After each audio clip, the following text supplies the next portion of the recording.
নাম ডালিয়া খাতুন। আমি খানাকুল গ্রামের মেয়ে একটা। আর আমার পায়ের ফিস্টুলা দু রকমের সমস্যা ছিল। তো এখানে কলকাতার ডক্টর আজহার আলম খুব ভালো একটা চিকিৎসক।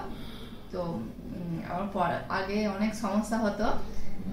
অ্যাকচুয়ালি আমি আজহার আলম স্যারের এটা পাই অনলাইনে চেক করি। তো ওখানে তপসিয়ার একটা চেম্বারে ওখানে দেখিয়েছিলাম। দেখানোর পরে উনি সাজেশন করেছিলেন কি 1 সপ্তাহের মধ্যে এটা ওটি করে নিলে ভালো হয়, কারণ এটা তো ওটিতেই একমাত্র ইয়ে হয়। তো সেই হিসাবে আজ ইস্টার্ন হসপিটালে এসে উনি ওটিটা লেজার ওটিটা করেছিলাম, লেজার থেরাপিতে।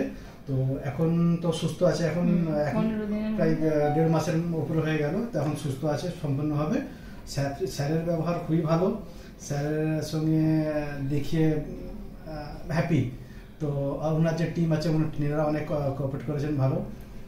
তো এখন ভালো আছে। Thank you.